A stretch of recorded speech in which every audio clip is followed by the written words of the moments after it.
네, 오늘은 또 느헤미야 16번째 시간을 가지고 또 특별히 이제 느헤미야 8장 말씀을 가지고 함께 좀 나누고자 합니다. 느헤미야가 성벽을 이제 완공하고 나서 이제 겉에 있는 그 성벽뿐만 아니라 이제 그 안에 성을 채우는 놀라운 일들을 하는데, 특별히 그 안에는 사람이 있어야 되고, 또 사람이 그냥 사는 게 다가 아니라 하나님 율법, 말씀이 있어야 한다라는 것을 오늘 보게 됩니다. 느헤미야가 자기가 할 수 있는 것은 성을 채우고 성벽을 세우고 사람들을 채우는 것이지만, 하나님의 말씀은 자기 힘으로 되지 않기 때문에 율법학자 에스라를 모시고 옵니다. 에스라는 그 전에 먼저 바벨론 1차 귀환 때에 와서 성전을 재건하고 또 사람들을 채우는 일들을 담당했었습니다. 근데 8장 전까지는 안 나타나다가 오늘 갑자기 탁 나타났는데, 어떤 이유로 그 앞에 안 나와 있는지는 잘 모릅니다만은 오늘 하나님의 말씀을 선포할 때 그 에스라, 학사 에스라를 모셔서 모세 율법책을 청하고 또 그것을 들려주기를 원합니다. 그 시기에 대해서는 지난주에 말씀드렸었죠. 7월 첫째 날이다. 이 무슨 날이라 그랬죠? 뭐를 불어요? 뭘 불죠? 나팔을 불죠. 네, 나팔 부는 날입니다. 나팔 부는 날이 뭐라고요? 거기서 신년입니다. 신년. 네, 이스라엘의 신년이 나팔 부는 날이고, 그리고 중간에 따로 나오진 않지만 7월 10일이 있습니다. 7월 10일은 네, 대속제일입니다. 네, 욤키푸르라는 대속제일인데, 지금도 이스라엘 가면 안식일 되면 거리가 많이 한산합니다만은 이스라엘에 있는 사람들이 다 유대교를 믿지는 않습니다. 아시지요? 네, 저도 착각을 하고 갔어요. 갔더니 몇 프로였더라? 한 40% 정도만 유대교를 믿고, 그 중에서 한 10% 정도만 철저한 종교인들, 이렇게 모자, 까만 모자 쓰고 이렇게 머리를 기르고 또 술을 달고 또 손목이나 이마에 테필린을 달고 다니면서 하나님 말씀 외우고 있는 그런 종교인들이 있는데, 그 사람들은 열성적인 사람들인데 전 인구의 한 10%가 안 됩니다. 그럼 나머지 60% 사람은 뭐냐? 그 흔히 얘기하는 세큘러라고 합니다. 그냥 세속인입니다. 그 민족은 유대인인데 하나님을 안 믿는 사람들이에요. 텔아비브에 가면 이스라엘의 수도지만 거기는 굉장히 환락의 도시입니다. 뭐 동성애 축제는 거기서도 아주 크게 열립니다. 우리가 상상하지 못하는 그 이스라엘 하면 뭔가 지금 정말 거룩한 곳이라고 생각하는데, 또 세상적으로도 굉장히 타락해 있는 곳도 또 이스라엘이기도 합니다. 그건 이제 현대 모습이고요. 이제 예전에는 그렇지 않았습니다. 그런데 그 안식일에 쉬지만 다 쉬는 게 아니라고 했지요. 근데 온 국민이 이 한 날만은 다 쉬는데, 그게 언제냐? 바로 대속제일입니다. 그때는 응급차 외에는, 앰뷸런스 외에는 안 다닙니다. 모든 차가 다 스탑합니다. 그러면 어떻게 하느냐? 그날따라 이제 차가 없기 때문에 애들이 다 자전거를 갖고 나와서 막 다 돌아다닙니다. 우리 8.15 광복절 되면 우리 젊은 애들 막 오토바이 갖고 와서 막 폭주조 가듯이, 거기는 애들이 다 자전거 끌고 와서 자전거 타는 날입니다. 차가 한 대도 안 다니니까. 그만큼 전 국민이 다 쉬는 날인 거죠. 그리고 그 시간이 지나고 그 다음 주 뭐가 있습니까? 나팔절 신년이 있고 대속죄일이 있고, 그 다음에 오늘 일부러 읽지를 않았습니다. 13절 이후에 이것 때문에, 지난주에 했기 때문에 읽지는 않았는데 뭐가 있었습니까? 초막절이 있습니다. 네, 기억나시죠? 네, 텐트를 짓는, 하늘에 별이 3개를 텐트 안에서 딱 봤을 때 별이 3개가 보여야 되는 뭐 어쨌든 그런 초막절을 지냅니다. 그렇게 하는 지금 그 시기에 이스라엘 백성들이 수문학 광장에 나와서 하나님 말씀을 듣습니다. 신년에 제일 먼저 그들이 할 것은 하나님의 율법을 듣는, 하나님 말씀을 듣는 그 일을 했다라는 것이고, 두 번째, 그들이 나와 있는 곳은 어디입니까? 수문학 광장입니다. 보통은 이런 집회를 하면 어디서 하냐면요, 성전 마당 앞에서 합니다. 베드로도 이제 설교를 했을 때 어디서 설교합니까? 보통 사람들이 성전에 모이기 때문에 성전 앞에서 그 넓은 마당에서 거기서 하는데, 오늘은 이상하게 수문 앞에서 한다라는 거죠. 영어로 워터 게이트라고 합니다. 물숫자 문문자 써서 수문입니다. 근데 거기 앞에, 보통은 이제 성문 앞에 보면 광장이 있습니다. 근데 거기에 오늘 다 모였다라는 거죠. 그들이 하나님 말씀을 사모하고 정말 갈망함으로 모였는데, 또 그들이 모인 날이 나팔절인데, 또 그들이 하필 모인 곳이 수문 앞입니다. 수문 앞 광장입니다. 수문이 어디 있느냐? 저 실로암이라고 제가 지난주 말씀드렸었죠. 어두운 밤에 캄캄한 밤에, 그 노래 나오는 그 실로암 연못이 그 앞에 있습니다. 제사장들이 수문을 통해서 와서 그 실로암에서 물을 퍼서 성전에 들어가서 물로 제사를 지내는, 관제를 드리는 그 일이 있는 그곳입니다. 거기에 사람들이 다 모여 있습니다. 뭐 영적으로 해석을 한다면 물이라고 하면 성경에서는 보통 성령 아니면 말씀을 의미합니다. 이사야 44장 3절 말씀에도 보면, 나는 목마른 자에게 물을 주며 마른 땅에 시내가 흐르게 하며 나의 영을 내 자손에게, 나의 복을 내 후손에게 부어주리니 라고 이렇게 얘기합니다. 앞에는 목마른 자에게 물을 준다, 마른 땅에 시내를 흐르게 한다, 물을 얘기하는데, 뒤에는 어떻게 합니까? 내 자손에게 나의 복, 내 후손에게 부어준다 라고 얘기를 하는데, 그것이 바로 무엇입니까? 바로 물이 성령을 의미하는 것입니다. 하나님의 영을, 성령을 의미하는 것입니다. 그래서 이사야 55장 1절에도 보면, 오라 너희 모든 목마른 자들아 물러나오라, 돈 없는 자도 오라, 너희는 와서 사 먹되 돈 없이 값없이 와서 포도주와 젖을 사라 라고 이렇게 얘기를 합니다. 우리는 목이 마릅니다. 네, 여러분 목이 마르십니까? 육신적으로 목이 마른 것도 마르겠지만 우리는 영적으로 목이 마릅니다. 네, 영적으로 어떻게 목이 마릅니까? 우리는 하나님이 아니면 채울 수 없는 공간이 있는데, 그것을 하나님으로만 채워야 하는데, 우리가 다른 것을 마시거나 먹으면 목이 마르게 되어 있습니다. 먹으면 먹을수록 더 목이 마릅니다. 왜요? 채워지지 않으니까. 그래서 우리는 더 하나님 앞에 나아가서 물을 마셔야 됩니다. 이 물은 성령을 의미합니다.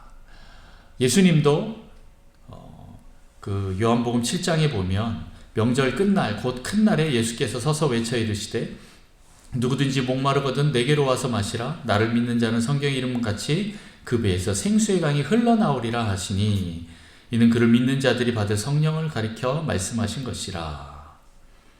네, 지금 예수님의 명절 끝날, 이게 언제입니까? 초막절 끝나는 날입니다. 네, 오늘 기쁨의 축제가 있는 이 초막절 끝날에 물을 하나님 앞에 드리는 그 시간에, 실로암 연못에서 사람들이 막 물을 떠서 성전으로 가져가는 그때 예수님이 얘기를 합니다. 소리칩니다. 누구든지 목마르거든 다 내게로 와서 물을 마셔라. 나를 믿는 자는 성경의 이름같이 그 배에서 생수의 강이 흘러나오리라. 그런데 이 생수가 무엇입니까? 바로 성령이다 라고 얘기를 하고 있습니다. 그런데 아직 이 사람들은 이때 성령을 받지 않았기 때문에, 예수께서 아직 영광을 받지 않으셨으므로 성령이 아직 그들에게 계시지 아니하시더라 라고 이렇게 말하고 있습니다. 아직 그들에게 있지 않았는데 그 다음부터 있게 되었다라는 거죠. 언제 그렇습니까? 오순절 성령 강림 사건 이후로 성령님이 우리 안에 내주하시는 사건이 일어납니다. 그리고 나서 우리 안에서 이 성령님이 머무시면서 그 우리 뱃속에서 멈추지 않는 영원한 그 생명수의 강으로 계속적으로 말씀을 흘려보내 주십니다. 우리가 하나님의 말씀을 들으면 그 배에서 성령님께서 그 생수의 강으로 계속 샘솟게 하셔서 그 말씀이 나를 사로잡고 생명으로 계속 이끌고 우리를 계속 성장케 합니다. 이스라엘 백성들에게 지금 성벽이 재건이 되었지만 더 필요한 것은 그 안에 사람이 있어야 하고, 그 사람들 안에 또 뭐가 있어야 됩니까? 하나님 말씀이 있어야 되고, 그 말씀은 곧 성령님으로 나타납니다. 그 안에 물이 있어야 한다라는 거죠. 그래서 어떻게 보면 수문학 광장에서 이렇게 말씀을 듣는 것이 큰 의미가 있었을 것입니다.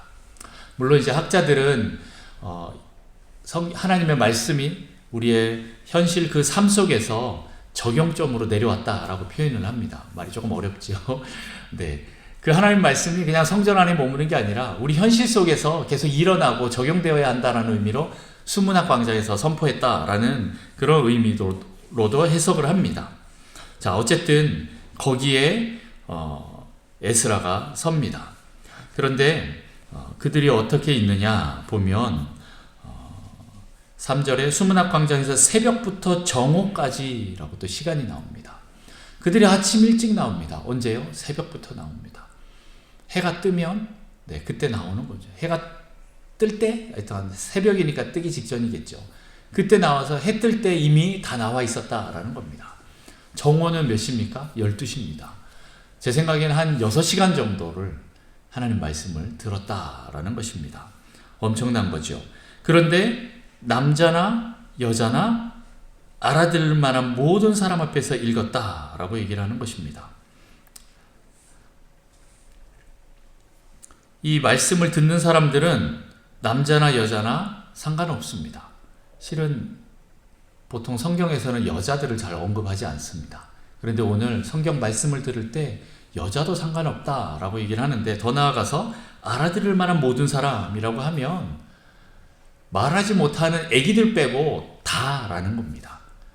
이제 말이 좀 터지고 말을 할 수 있는 아이들부터 늙은 노인까지, 그리고 남녀노소 상관없이 모두가 다 이 말씀을 들으러 나왔다라는 거죠.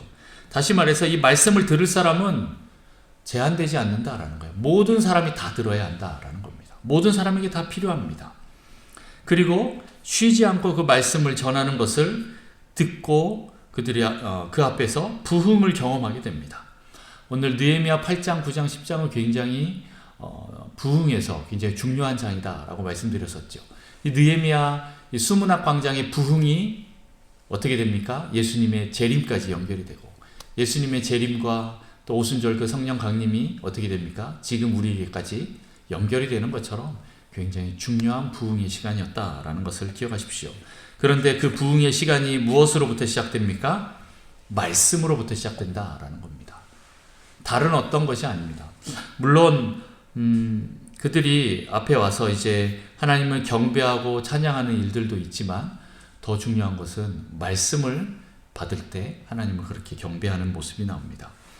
다시 말해서 정확한 진리의 말씀이 세워지고 그 말씀이 우리를 채울 때 우리를 인도하게 된다라는 것입니다. 우리가 겉으로 집을 짓고 또 건장하게 사람들이 세워지고 지식을 공부한다고 할지라도 우리 안에 말씀이 없으면 아무 의미가 없는 것입니다. 그래서 말씀이 우리에게 와서 말씀이 우리를 세우는 일이 있어야 됩니다. 말씀이 여러분을 만져야 됩니다. 사람이 만지면 안 됩니다. 네. 물론 제가 가끔씩 여러분들 안수기도도 해드리고 또 상담도 해드리고 또 말씀을 풀어놓기도 하고 이렇게 합니다만은, 결국에는 이렇게 하는 모든 것들이 여러분과 그 말씀을 매치시켜 주기 위해서, 만나게 해주기 위해서 하는 것입니다. 여러분과 하나님을 만나게 해주기 위해서 그렇게 하는 것일 뿐입니다. 저를 만날 필요는 없습니다. 저를 통해서 설교 말씀, 성경 말씀이 전해지면 그 말씀을 받아야지 저를 만나면 안 됩니다. 물론 인간인지라 저의 목소리와 저의 표정과 저의 억양을 통해서, 또 물론 이제 저의 아주 잘생긴 얼굴을 통해서 여러분들이 이게 말씀을 받겠지만 그게 중요한 게 아니에요. 네. 겉으로 드러나는 게 중요한 게 아니라 그 안에 있는 말씀을 여러분이 진짜 믿느냐, 정말 하나님 말씀으로 여러분들이 믿고 먹느냐, 그래서 여러분 삶 속에서 실체화시키느냐, 이게 더 중요하다라는 것입니다. 아무리 성벽을 튼튼하게 지으면 뭐합니까? 말씀이 없는데. 말씀이 없으면 어떻게 됩니까? 앞으로 이제 이스라엘 백성들이 하는 모습들이 나오는데 통곡을 합니다. 통곡. 왜 통곡을 합니까? 그동안 말씀이 없었기 때문에 그렇습니다. 그동안 죄 속에서 살았기 때문에 우리가 왜 이렇게 됐는지 말씀에 비춰보니까 그 이유를 알겠거든요. 그 다음부터 통곡을 하고 난리가 나는 모습이 나옵니다. 어쨌든 이 말씀이 우리에게 와야 됩니다. 부흥은 말씀에서부터 시작됩니다. 그 말씀이 들어올 때 우리 안에 회개가 시작되는 거예요. 그냥 막 시작되는 게 아니에요. 말씀이 있을 때 회개가 시작됩니다. 그래서 제가 뭐라고 합니까? 네 가지 항상 뭐 하고 뭐 하고 뭐 하고 뭐 하자 이렇게 하잖아요. 제일 첫 번째가 뭡니까? 말씀 먹고, 두 번째 회개하고, 그 다음 순종하고 엎드리자. 네. 말씀을 먹고 회개해야 합니다. 말씀 먹고 회개하고 순종하고 엎드리자. 네, 이것이 별거 아닌 것 같죠? 근데 이게 답니다. 네.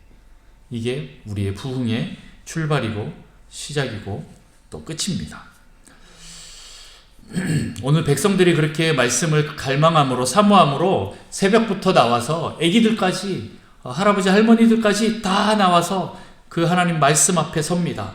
마치 사슴이 시냇물을 찾는 것처럼 그렇게 정말 갈급함으로 나아갑니다. 여러분 그런 갈급함이 있으십니까? 뭐 들으면 좋고 안 들어도 괜찮고 이거 아닙니다. 네, 하나님 말씀이 없으면 나는 못 살겠다 이런 마음으로 하나님 앞에 나아가야 합니다. 그 말씀 앞에 서야 됩니다. 그리고 말씀은 듣는 것입니다. 쉐마 이스라엘, 네, 들어보셨죠? 쉐마가 뭡니까? 들어라 라는 뜻입니다. 들어라 이스라엘아. 우리 하나님은 네, 여호와 한 분이십니다. 유일하신 하나님 여호와 한 분이십니다. 그래서 너희는 마음과 몸과 힘을 다하여서 하나님을 사랑하라 라고 이렇게 신명기 말씀에 나와 있습니다. 제일 먼저 쉐마 이스라엘 합니다. 들어라 이스라엘아. 여러분 말씀을 들어야 합니다. 그걸 또 다른 말로 먹는다 라고도 표현합니다. 여러분 말씀을 듣고 먹어야 합니다. 그렇게 되어야만이 거기서 부흥이 시작되지, 하나님 그냥 부흥 주십시오 이렇게 시작되지 않습니다. 기도도 해야 되지만 말씀도 먹어야 됩니다. 말씀이 여러분 안에 서야 됩니다. 진리의 말씀이 여러분 안에 우뚝 서야 됩니다. 그렇게 말씀이 우리 안에 있을 때 거기서부터 시작된다라는 겁니다. 그리고 그 말씀을 그냥 지식적인 말씀으로 그냥 책 읽듯이 하는 것이 아니라 정말 하나님의 살아계신 그 하나님의 말씀이다라는 그 경외함이 있어야 한다라는 것이죠. 오늘 4절 말씀을 다 같이 한번 읽어볼까요? 4절 말씀 다 같이 한번 읽어봅니다. 시작. 그때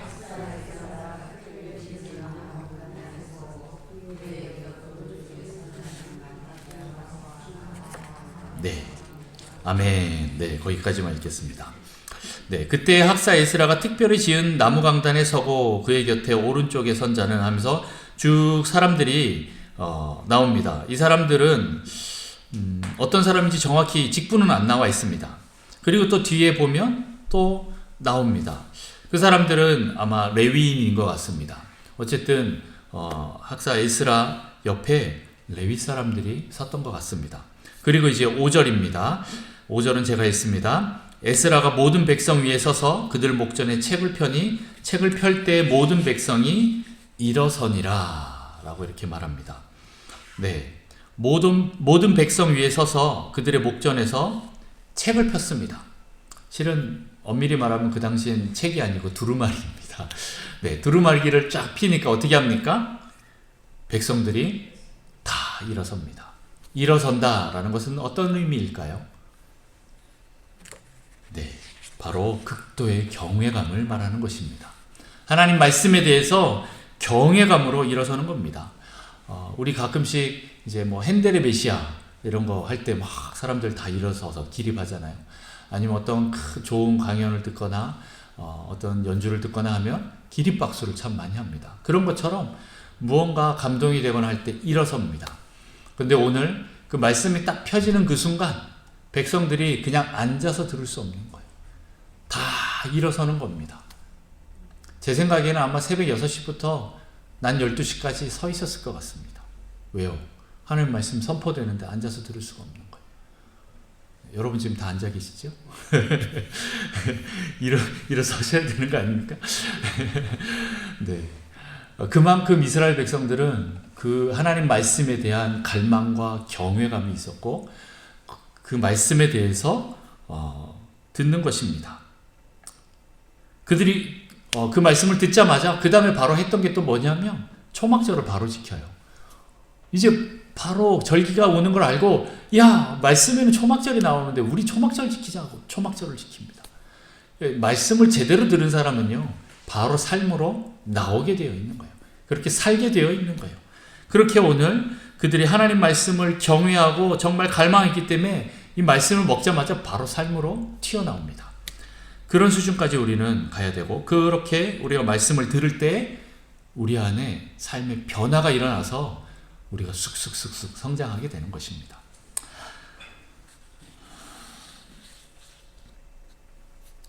그렇게 하나님 말씀을 사모할 때 하나님의 임재를 끌어당기게 되고, 하나님의 진리의 말씀을 또 끌어당기게 되고, 또 성령님을 우리가 끌어당기게 되는 겁니다. 우리가 이렇게 갈망합니다. 주님을 갈망합니다 할 때 아버지 하나님께서 우리에게 얼마나 많이 부어주시려고 할까요? 뭐 너 하는 거 보고 내 뭐 조금 던져줬다가 잘하면 또 주고 이렇게 하자, 이게 아닙니다. 우리가 마음 문을 여는 그 이상으로 하나님께서 부어주십니다. 여러분 계속 하나님 말씀을 사모하시고 달라고 하십시오. 그러면 여러분들이 생각한 것 이상으로 더 많이 얻을 수 있습니다. 더 많이 여러분 안에 채울 수 있습니다. 그렇게 하나님 앞에 경외함으로 나가시기를 축복합니다.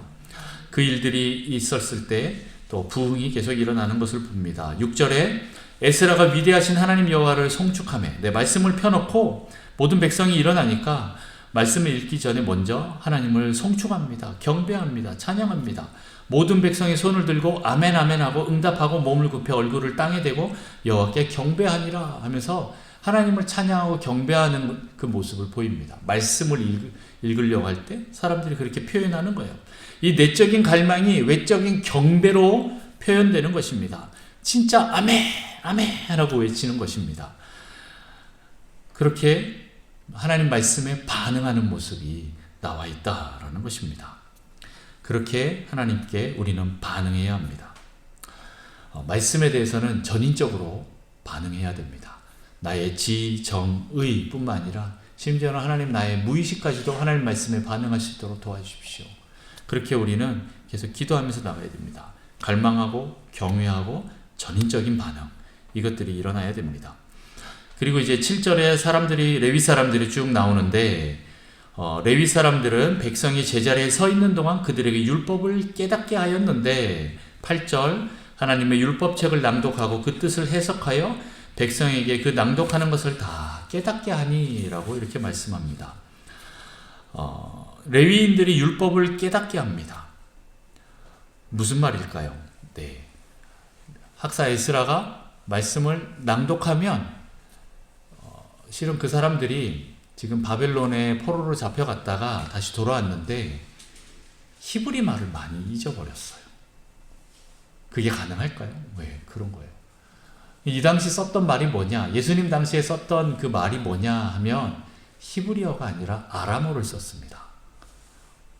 아람어는 어디입니까? 그러면 그 이스라엘 위에 보면 시리아부터 해서 이렇게 바벨론까지 이어지는 그 벨트가 있는데 거기에 있는 말들을 썼어요. 우리가 흔히 얘기하는 아바 아버지 이렇게 성경에 표현되잖아요. 예수님이 그렇게 하잖아요. 그 아바라는 게 아람어로 아빠라는 뜻인 거죠. 그 당시에 그렇게 썼습니다. 그러나 뭐 히브리어하고 그렇게 큰 차이는 없습니다. 비슷합니다. 뭐 유럽에 가보면 유럽에 있는 말들이 뭐 서로 좀 비슷비슷하지 않습니까? 뭐 네덜란드어나 독일어나 영어나 실은 그 사람들이 그 많은 언어를 할 수 있는 게 자기네 언어랑 비슷하기 때문에 그게 쉽게 됩니다. 우리는 중국말하고는 좀 다르지만 일본말하고는 비슷합니다. 아시죠? 그래서 일본말하고 어순이 똑같습니다.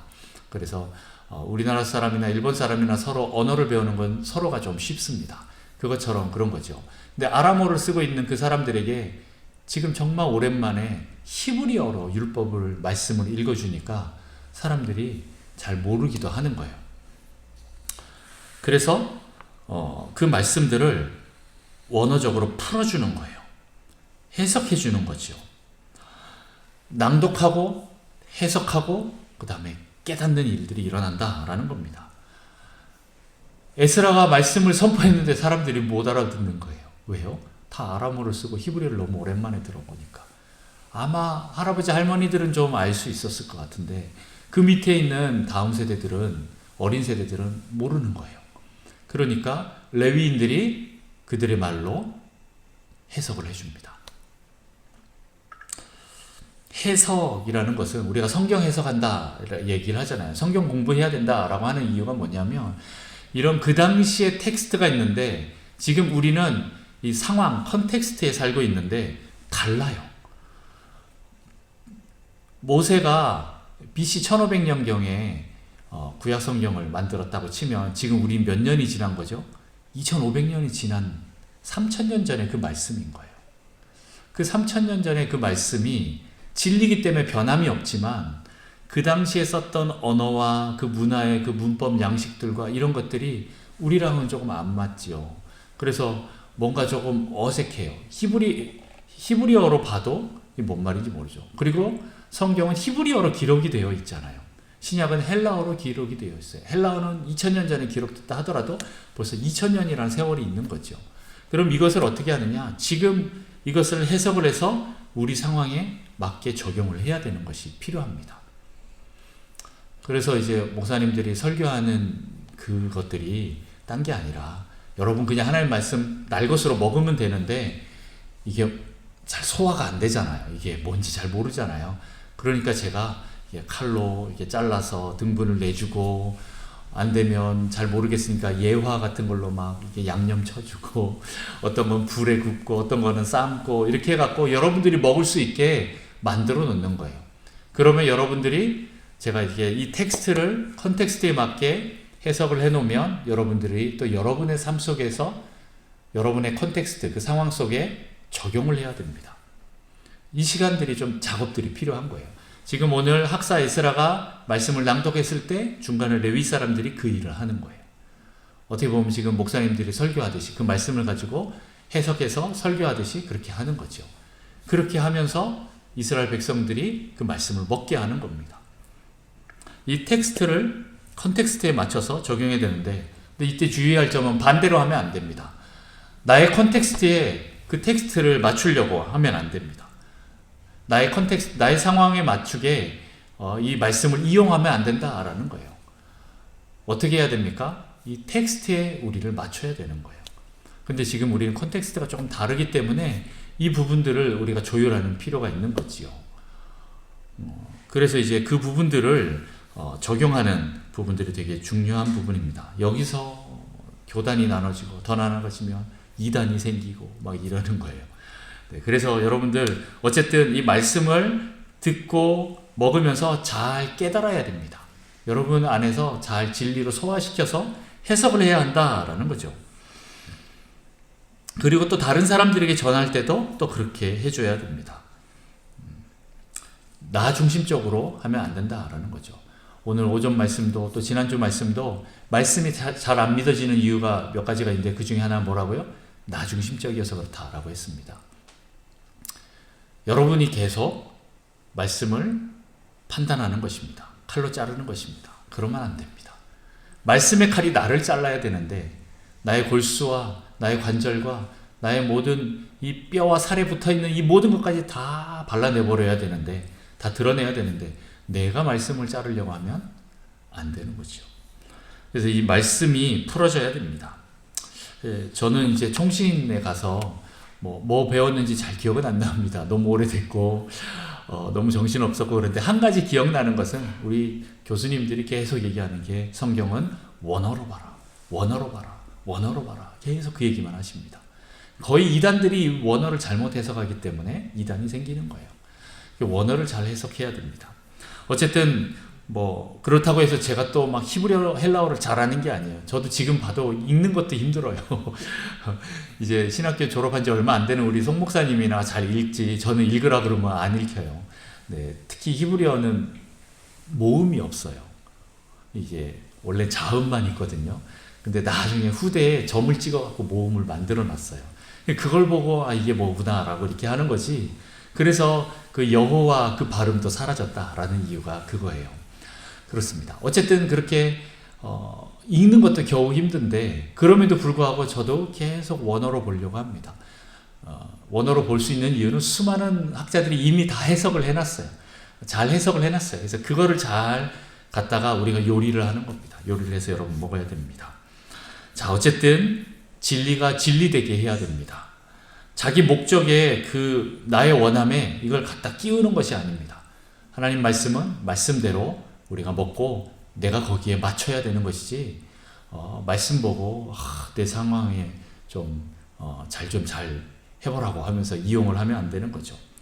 실은 우리가 보통 이렇게 신방을 가면 액자를 가지고 가는데 보통 비슷한 말씀이 거의 있습니다. 뭐지요? 내 시작은 내 미아가 있으나 나중에 창대하게 되리라. 이런 말씀 너무 좋아하지요. 내게 능력 주신 자 안에서 모든 걸 살 수 있다. 아멘입니다. 근데 이것들은 이제 그 말씀만 딱 떼갖고 내가 나의 삶 속에 다 적용하려고 하다 보니까 실은 안 되는 거예요. 그 사도 바울이 내가 모든 것을 할 수 있다라고 쓴 그때가 언제인 줄 아십니까? 감옥에서 지금 글을 쓰고 있는 거예요. 만약 똑같이 하려면 여러분도 감옥 들어가셔야 됩니다. 그 많은 고통을 당하셔야 됩니다. 그럼에도 그 속에서도 난 모든 걸 할 수 있어. 난 기뻐할 수 있어. 난 만족해, 자족해. 이렇게 얘기해야 되는데 그냥 그 부분만 딱 떼갖고 우리는 내 삶에 적용하려고 하죠. 그 말이 무엇입니까? 하나님 나 복 주세요. 안 주면 안 됩니다. 이렇게 땡깡 피우는 거 비슷한 겁니다. 내가 말씀 안에 맞춰 들어가면 거기서 역사가 일어납니다. 여러분들이 말씀을 이용하는 게 아니라 내가 말씀 안으로 들어가서 말씀이 나를 해체시키고 하나님 앞에서 완전히 그 날 것으로 만든다면 거기서부터 참된 회개가 일어나고 거기서부터 참된 성장과 구원이 있게 됩니다. 그게 어떻게 드러났냐? 우리 9절 말씀 다 같이 한번 읽어볼까요? 9절 다 같이 읽습니다. 시작. 백성이 율법의 말씀을 듣고 다음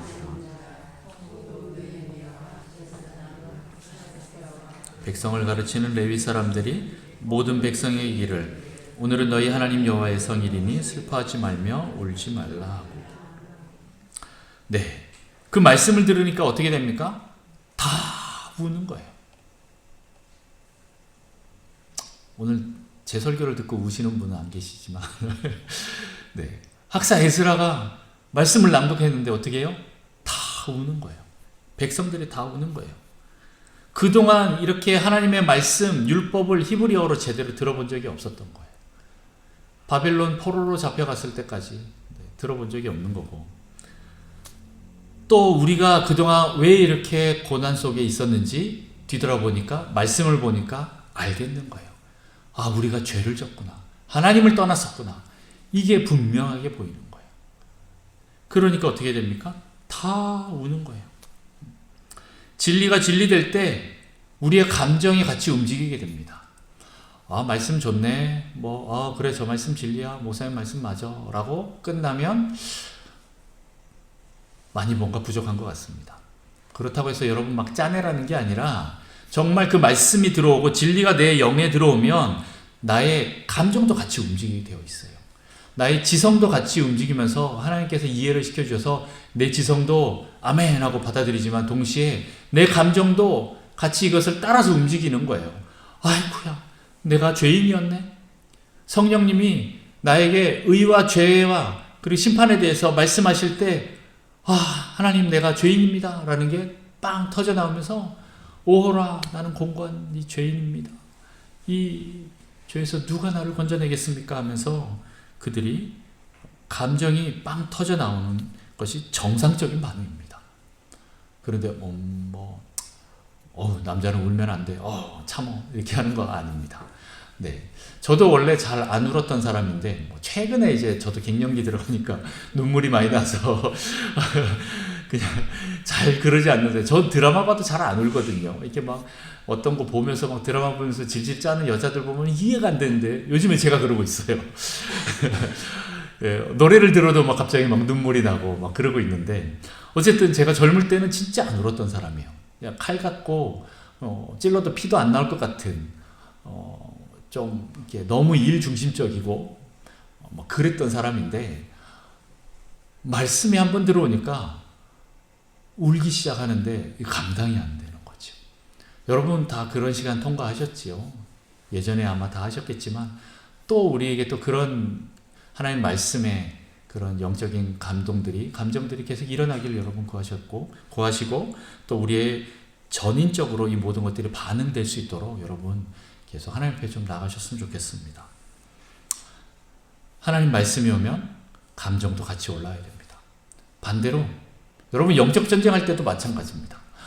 어떤 곱상한 집사님이 기도를 할 때 영적 전쟁을 한다. 그러면 어떻게 합니까? 귀신아 물러가라, 가라, 뭐 이렇게 하겠습니까?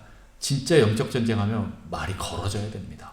이 더러운 사탄아 하면서 막 소리를 지르면서 이 안에, 내 안에 그동안 이 원수들이 나에게 와서 얼마나 어떤 일을 했는지 이게 막 감정적으로 드러나야 되는 거예요.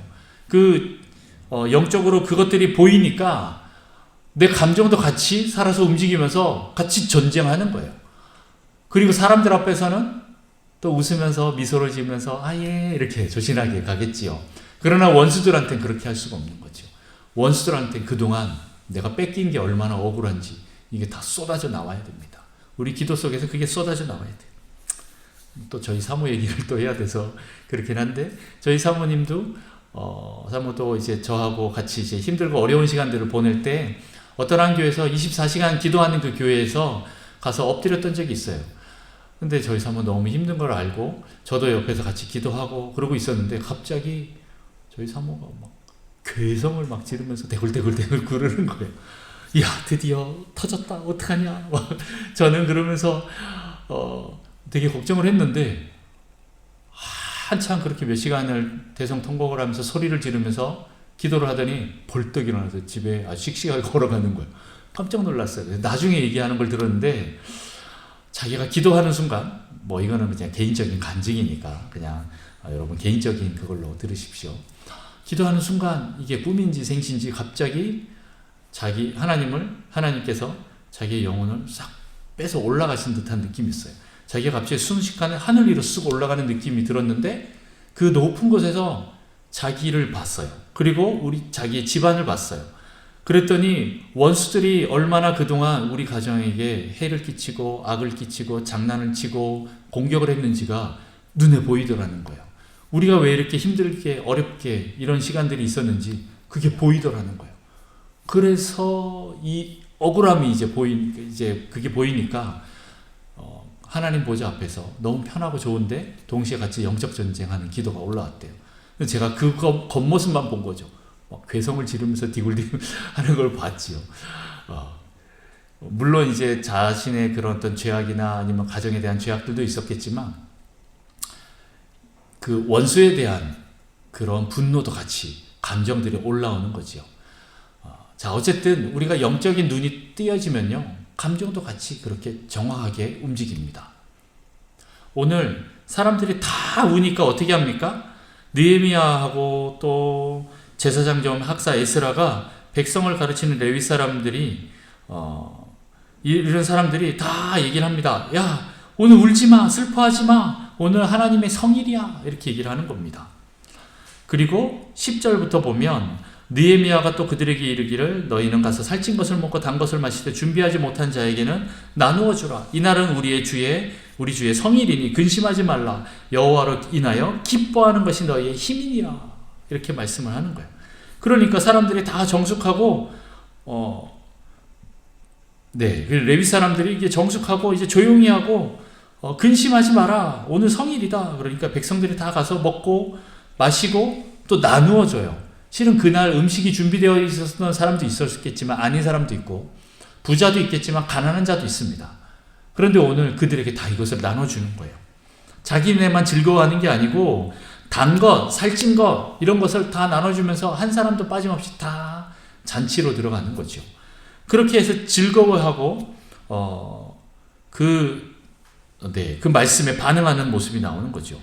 자, 제가 지금 무엇을 말씀하려고 하냐면요, 이상하지 않아요? 지금 대성 통과하고 우는 사람에게 야, 오늘 하나님의 성일이야, 기뻐해 그랬더니 갑자기 막 기뻐하면서 웃으면서 잔치를 벌이는 거예요. 여러분, 이게 가능할까요? 근데 지금 이게 가능한 거예요. 왜요? 영적으로 반응하면 이런 일들이 일어나는 거예요. 영적으로 반응하면 하나님이 나를 얼마나 사랑하시는지 막 감격의 눈물이 나오는데 갑자기 원수가 보이면 어떻게 합니까? 그동안 억울한 이 분노의 감정들이 같이 또 올라오고 동시에 또 내가 얼마나 큰 죄인인지 알면 또 애통하는 그 눈물이 흘러나오고, 또 동시에 또 하나님 앞에 있으면 너무 기뻐서 또 즐거움이 막 올라오고, 이게 동시에 같이 다 있을 수 있다라는 거죠.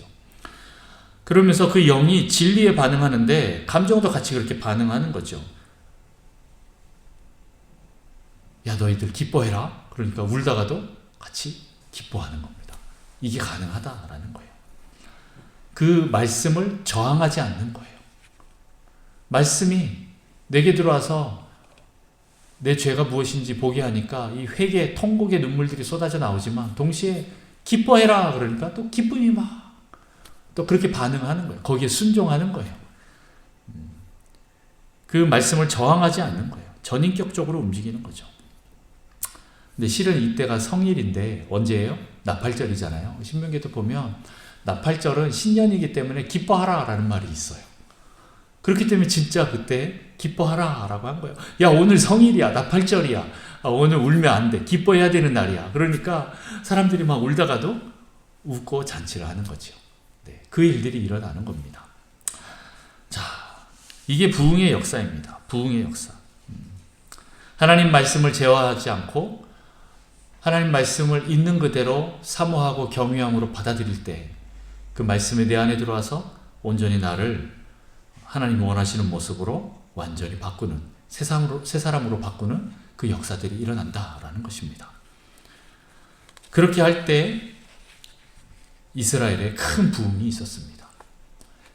우리 북성실교회도 올해 하나님 말씀 가운데 계속 엎드리면서 그 말씀 안에서 반응하셔서 그 말씀이 여러분을 하나님 나라로 이끌고 하나님 앞으로, 그 보좌 앞으로 이끌어서 그 말씀 앞에서 우리가 전인격적으로 반응하는 자들이 되기를 원합니다.